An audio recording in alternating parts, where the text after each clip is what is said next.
प्रदीप कुमार जी यमुनानगर से। राधे राधे महाराज जी।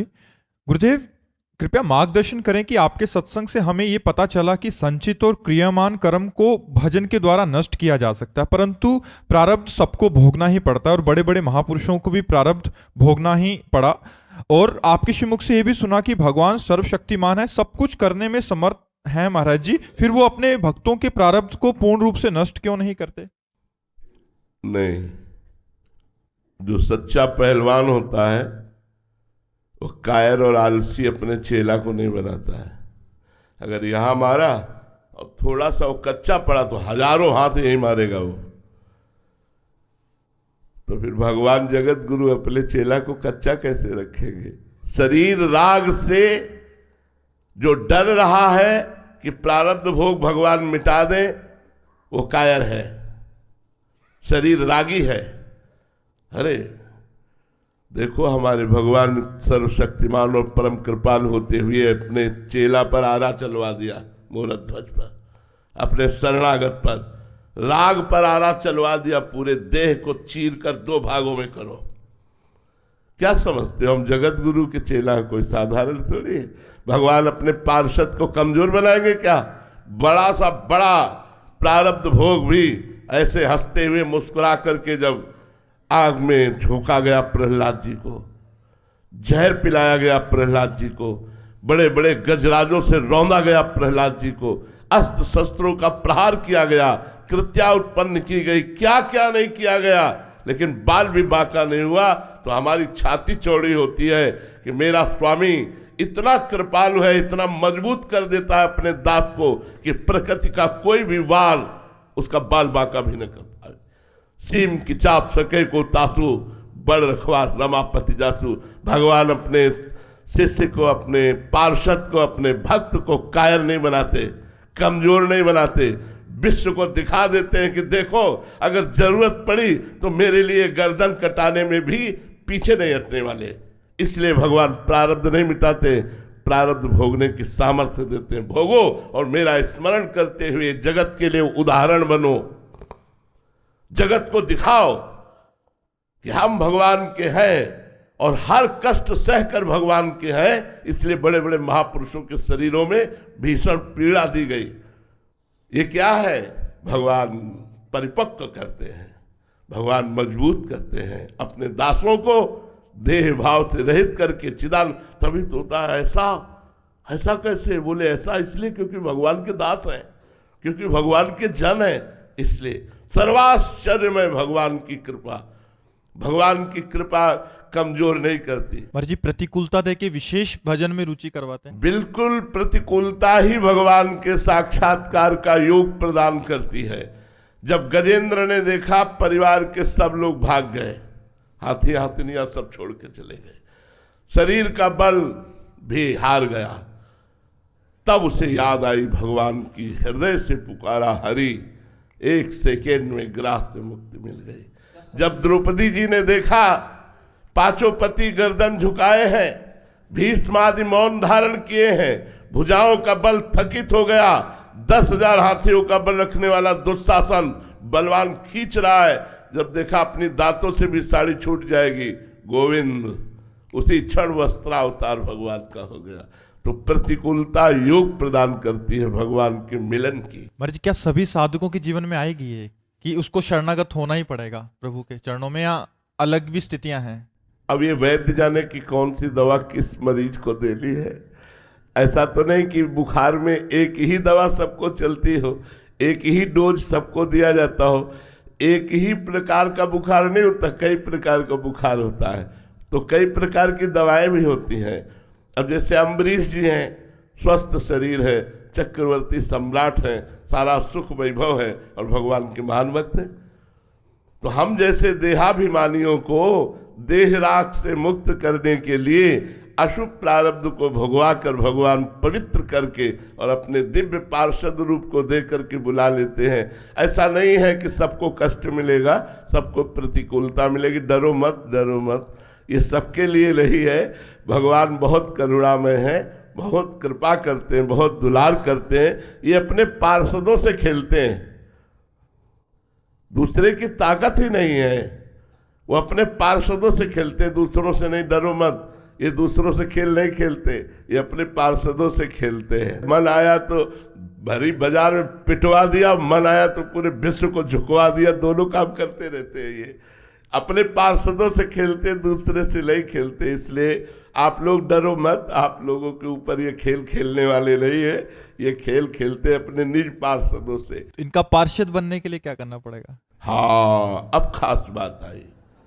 प्राण न्यौछावर करने पड़ते हैं, सर्वस्व न्यौछावर करना पड़ता है। अपना शब्द केवल भगवान के लिए रखना पड़ता है। अपना शब्द, अपना कौन? तो ढूंढे, पूरे विश्व में कोई नहीं निकला, केवल भगवान निकले। मेरे तो गिरधर गोपाल, दूसरों न कोई। अब दूसरों में शरीर भी है, गिरधर गोपाल के सिवा मेरा कुछ नहीं है।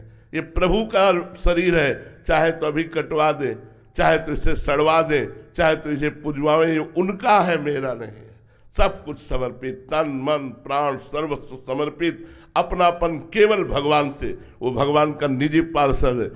कहा राम रन हतो पचारी, अंतिम श्वास तक भगवान के आदेश का पालन किया। जय विजय है और कोई नहीं है। रावण कुंभकर्ण, और भगवान के सामने भगवान को कट वचन कहते हुए भगवान पर अस्त्र शस्त्रों का प्रहार।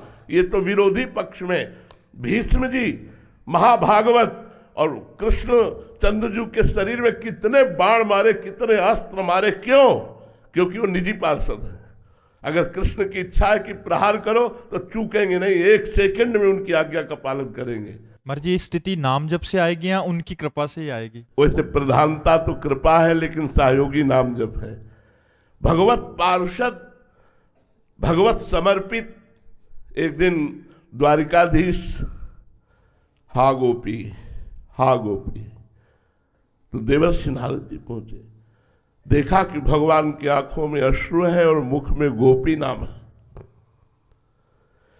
कहा प्रभु, एकांत में आप उसी का सुमिरन करते हैं जिसे बहुत प्यार करते हैं। आज मुझे पता चल गया आप गोपियों को बहुत प्यार करते हैं।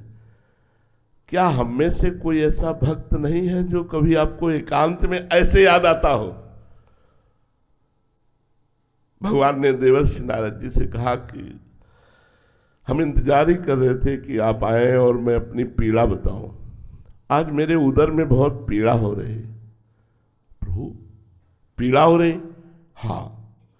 अगर किसी भक्त की चरण रज लेकर के मैं ऐसे लगा लूं तो पीड़ा समाप्त हो जाए। भक्त की चरण रज अभी लाता हूं प्रभु। अब जिस भक्त से कहें कि आप भगवान के भक्त हैं, अपनी चरण रज दे दो, भगवान के उदर में पीड़ा है, भगवान लगाए। भगवान नरक भेजोगे? भगवान के लिए हम चरण रज दें? अरे नारद जी, कैसी उल्टी बात करते हो। लेकिन जब ब्रज में आए और कहा गोपीजनों से कि भगवान के उदर में पीड़ा है, चरण रज, तो ऊपर की ओढ़नी उतार दी। सबने अपनी चरण रज झाई, बोले जल्दी जाओ और उनसे कहो लगाओ, तुम्हारी पीड़ा दूर हो जाए। तो बोली तुम्हें पता है भगवान को चरण रज दे रहे, नरक जाओगी? अरे बोले हम कोटि कोटि नरक भोगे, मेरे प्रीतम का कष्ट दूर हो जाए। जब जाके बात कही तो भगवान के आंसू आ गए और कहा तुम भी तो भक्त थे, तुमने अपनी चरण रज दी क्या? क्योंकि तुमको एक, अरे भगवान को चरण रज कैसे? अपनी चरण रज नहीं, सर्वस्व भगवान। ऐसा समर्पण तो फिर मालिक और उसका खेल बराबर होता है। ये भगवान के पार्षदों का खेल है, साधारण का खेल नहीं है। ऐसा मत समझो कि बड़े बड़े, देखो उड़िया बाबा के गड़ा से चलवा दिए, 6-6 इंच गड़ा सा फव्वारा, ओम, और अंतर ध्यान हो गए। वो अपने पार्षदों के साथ जो तांडव खेलते हो, दूसरा थर्रा जाएगा। इसलिए घबराओ मत, तुम पार्षद नहीं हो। पार्षद बनने के लिए तैयारी थे, सब कोई कमांडो नहीं बन जाता। इसीलिए भगवान के पार्षद हैं संत जन, भक्त जन, जो सिद्ध पुरुष हैं, पार्षद हैं। हाँ, क्या क्या नहीं हुआ, आप भक्तों के चरित्र पढ़ करके देखिए। और भगवान उनके अधीन हो जाते हैं, उनके चरण दबाते हैं, उनकी आज्ञा का पालन करते हैं अपने भक्तों की। ऐसा प्यार कौन करने वाला है? अखिल ब्रह्मांडों का स्वामी हाथ जोड़े खड़ा रहता है अपने भक्तों के सामने। पग चापू और सेज बिछाऊं, नौकर बनूं हजाम। हाँ कुबैल बनो गडवारो बिना तनख्वाह रथवान, यही तो मेरे मन में ठणी भगत मेरे मुकुटमणि। अपनो परण विसार भगत को पूरो परण निभाऊं, जाचे जाचू कहे तो बेचे से बिक जाऊं। और क्या कहूं घनी, जैसे पतिव्रता नारी घनी, भगत मेरे मुकुटमणि। ऐसी थोड़ी भक्ति का मार्ग भगवान का मार्ग है। तो आप लोग मत डरे, इतनी भयानक प्रतिकूलता आपको नहीं देंगे। देखो गुरु अर्जुन देव जी को तप्त तवे पर जलते हुए बैठाल करके तप्त बालू डाली जा रही हो, क्या कह रहे? तेरा किया मीठा लागे।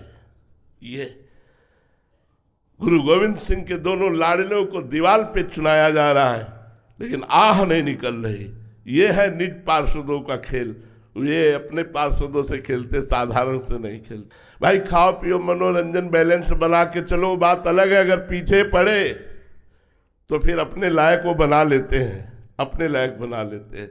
पुजवा के पिटवा के हर तरह से वो अपने लायक, कुम्हार ठोक ठोक के मटकी अपने लायक बना लेता है, धूप में सुखाता है, फिर आवे पे जलाता है, फिर वो बाजार में रखता है। ऐसे भगवान अपने भक्त को परिपक्व करके सतरति सतरति सा लोकान तारयति मम भक्ति युक्तो भुवनम पुनाद, मेरा भक्त लोक के लोक को पावन कर सकता है, ऐसा भगवान बना देते हैं।